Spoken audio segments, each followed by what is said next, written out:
तो आज हम एरिक रीस की किताब द लीन स्टार्टअप के कुछ खास हिस्सों पर थोड़ी गहरी नज़र डालेंगे। हाँ बिल्कुल। हमारे पास इसके कुछ अंश हैं और हमारा मकसद है इसके पीछे के जो बुनियादी विचार हैं उन्हें समझना। राइट। मतलब कैसे स्टार्टअप्स लगातार नए तरीके यानी इनोवेशन और तेजी से बदलाव इटरेशन और वैलिडेटेड लर्निंग। हाँ वैलिडेटेड लर्निंग इनका इस्तेमाल करके फेल होने का खतरा कम कर सकते हैं। सही बात है। देखते हैं इसमें क्या है जो बिजनेस बनाने का पूरा तरीका ही बदल सकता है। तो सबसे पहला और शायद सबसे जरूरी विचार है कि स्टार्टअप्स को ना एक साइंटिफिक प्रयोग की तरह देखा जाना चाहिए। इंटरेस्टिंग। आपका हर आइडिया वो असल में एक अनुमान है, एक हाइपोथेसिस जिसे परखा जाना जरूरी है, टेस्ट करना है। बिल्कुल। इससे फायदा यह है कि आप सालों तक एक ऐसे प्रोडक्ट पे काम नहीं करते। एग्जैक्टली। यहीं पर वो मिनिमम वायबल प्रोडक्ट एमवीपी का आइडिया आता है। हाँ एमवीपी मतलब प्रोडक्ट का वो सबसे छोटा सबसे सिंपल वर्जन जिससे आप कम से कम एफर्ट में लर्निंग शुरू कर सकें। सही कहा। मतलब फीचर्स की लंबी लिस्ट पे टाइम वेस्ट करने से पहले सीखना शुरू करो। हाँ, और ये एमवीपी ही हमें उस साइकिल में ले जाता है जिसे रीज बिल्ट मेजर लर्न लूप कहते हैं। अच्छा बिल्ड मेजर लर्न, थोड़ा इसको खोलें। हाँ, मतलब पहले कुछ बनाओ वो एमवीपी, फिर उसकी परफॉर्मेंस को मापो। ओके। कैसे मापना है? असली डेटा और कस्टमर फीडबैक से। अपनी सोच से नहीं। ठीक है। और फिर उस डेटा से सीखो कि क्या काम कर रहा है क्या नहीं। और सीख कर फिर फैसला लो कि क्या इसी रास्ते पर आगे बढ़ना है, परसिवियर करना है, या फिर स्ट्रैटेजी में कोई बड़ा बदलाव करने की जरूरत है, यानी पिवट करना है। पिवट। और यहाँ वैलिडेटेड लर्निंग पर बहुत जोर है। मतलब सीख का सबूत कस्टमर्स के असली बिहेवियर से आना चाहिए। ओके, मतलब गट फीलिंग नहीं, एक्चुअल डेटा। बिल्कुल। और जिन मैट्रिक्स को आप नाप रहे हैं वो एक्शनेबल होने चाहिए। एक्शनेबल, एक्सेसिबल, ऑडिटेबल, ये सुना है मैंने। हाँ, जिन पर एक्शन लिया जा सके, जो आसानी से ट्रैक हो सके और जिनकी जांच हो सके। और ये पिवट वाली बात, ये काफी दिलचस्प है ना। अक्सर लोग सोचते हैं स्ट्रैटेजी बदलना मतलब हार मान लेना। सही कहा। लेकिन रीस कहते हैं कि ये हार नहीं है, ये तो सीख पर आधारित एक स्मार्ट स्ट्रैटेजिक मूव है। राइट, डेटा ड्रिवन डिसीजन है। हाँ, और ये सोच स्मॉल बैचेस में काम करने से जुड़ी है। छोटे हिस्सों में काम करना। हाँ, और फास्ट इटरेशन, जल्दी जल्दी बदलाव करना।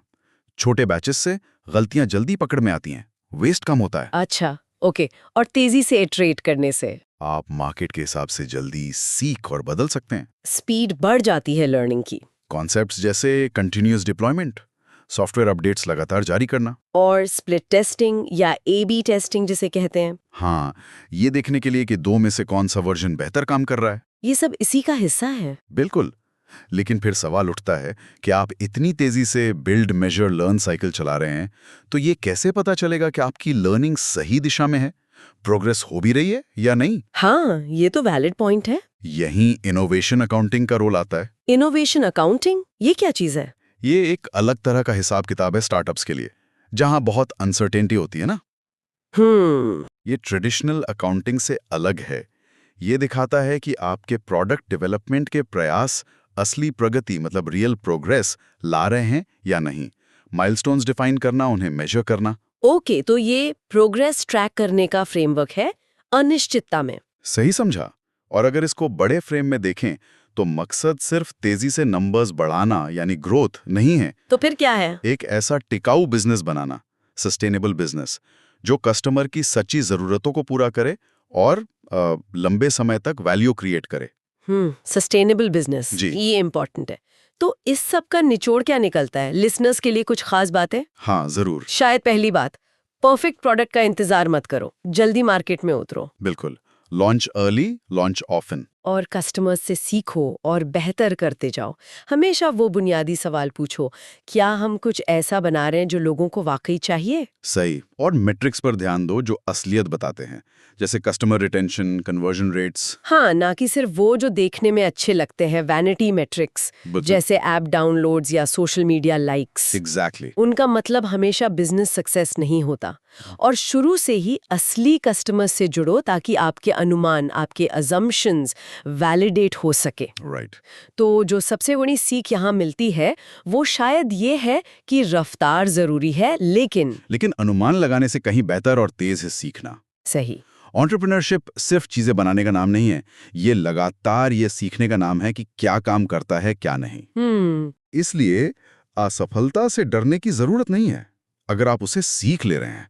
असल खतरा तब है जब आप बिना सीखे फेल होते हैं। तो लेसन है, छोटा शुरू करो, तेजी से सीखो और बदलते रहो, एडैप्ट करो। बिल्कुल। और ये समझना कि कस्टमर्स को सुनना और उनके बिहेवियर को देखना इस बात का अनुमान लगाने से कहीं ज्यादा ताकतवर है कि उन्हें क्या पसंद आएगा। सही कहा। अच्छा, तो आखिर में एक सवाल छोड़ जाते हैं जिस पर सोचा जा सकता है।